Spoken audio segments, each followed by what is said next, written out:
I hate being blind.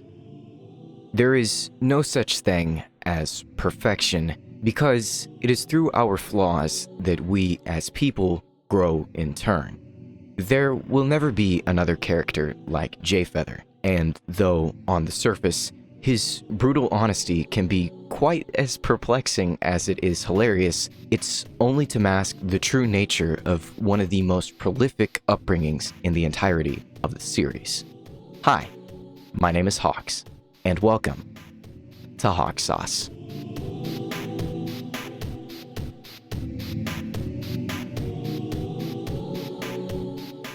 The beginning of Jayfeather's story is complicated, but that's not to say that that is without reason. And it all starts with his first couple of chapters.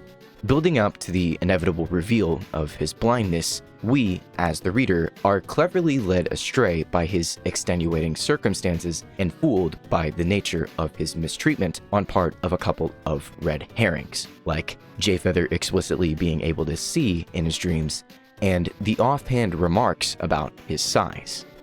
In these introductory chapters, to us and to Jayfeather, Jayfeather is just an ordinary cat, and we don't know why everyone around him treats him so differently. It rightfully upsets us at how inconsiderate these characters are, and it confuses us about why it even happens to begin with, which is exactly the reason it is so utterly shocking to even learn that he's blind in the first place.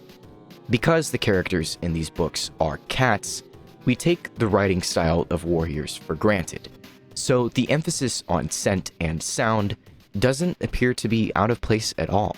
In fact, those sorts of descriptions and the over-reliance on those senses in general is completely normal for the series. So even if you pay incredibly close attention to what's being said, it's almost impossible for you to tell for certain that Jayfeather is actually blind unless you already knew that, and the authors use that to their fullest extent. Not only does it show us, through the familiarity of the writing and the relatability of the underdog story, that it makes no difference that Jayfeather is blind, it also teaches us how horrible it feels to live with those struggles without paving the way by making that difference the sole focus of the character. Jayfeather is not Jayfeather because he's blind. Jayfeather is judgmental, facetious, and even a little evil to begin with.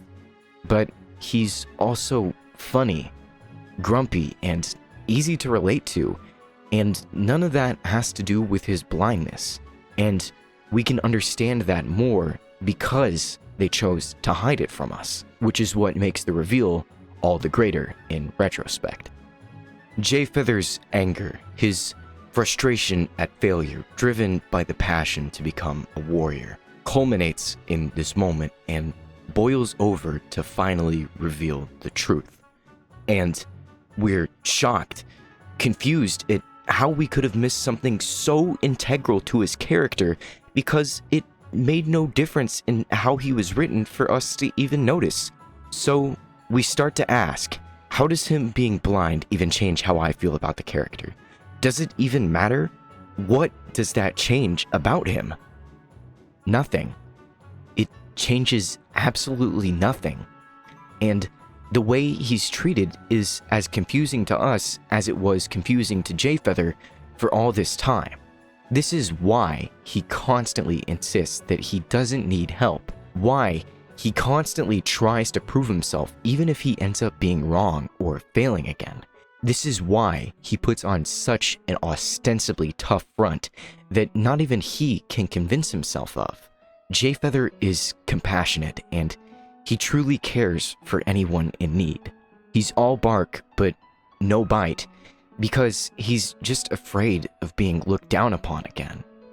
And though he has since overcome the disdain and that prejudice, however tough that Jayfeather may still pretend to be, that will never change who he is on the inside.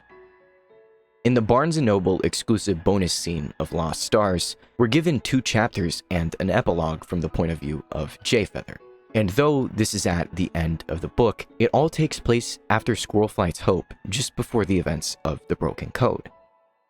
Following Leafpool's passing, Jayfeather is still learning how to grieve with the loss of both his mother and his mentor. He's far more snappy than usual, and even a bit aggressive, but that's only because he's stopping himself from moving on. We don't know how long it's been since Leafpool has joined StarClan at this point, but it's affecting Jayfeather enough that he's willing to skip out on a meeting at the Moonpool because, as Alderheart guesses, he's afraid of seeing her in the afterlife and having to face the reality that she's dead. Though, even still, Jayfeather insists that he's fine. In the following chapter, Alderheart comes storming into camp with the news that somebody has injured themselves at the Moonpool. Jayfeather is, of course, angry all the same, but he hides his concern for whoever it is as they make their way out into the forest. However, upon their arrival, there is no injured person to be found. Instead, all they find is the other medicine cats, and Alderheart says that the one who is injured is Jayfeather. The medicine cats convince him to visit Leafpool and StarClan, but as the rest of them leave to give Jayfeather space, Jayfeather stops Alderheart on his way out and admits that he's not sure if he can do this alone. Alderheart encourages him, but agrees to wait at the bottom of the path just in case if he needs him. When Jayfeather meets Leafpool in StarClan, he considers her words carefully. Though it may seem that she has left him, she will always be watching over him and guiding him if only he'd let her.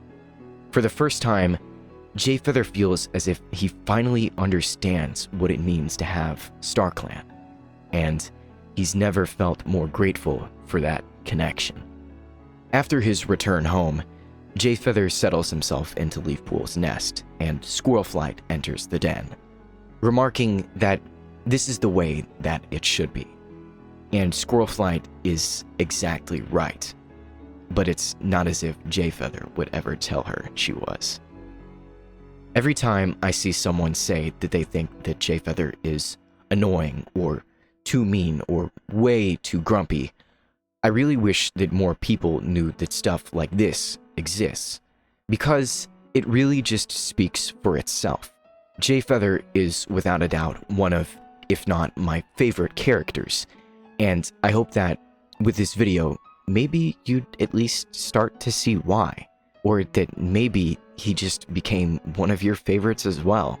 But either way, I hope that you understand him just a little bit more, because there will never be another character again like Jayfeather, and I think I'm honestly fine if it continues to stay that way.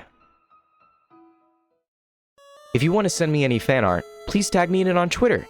A link to my account will be in the description box down below. At the end of my videos, I always show off your work if I have any and give you a shout out as well. Thank you all so much again for the fan art that I've received in the past. If you like this video, try checking out some of the stuff up on screen now. Don't forget to drop a like, leave a comment, and subscribe with all post notifications as well. But yeah guys, my name is Hawks, and I'll see you all next time. Later!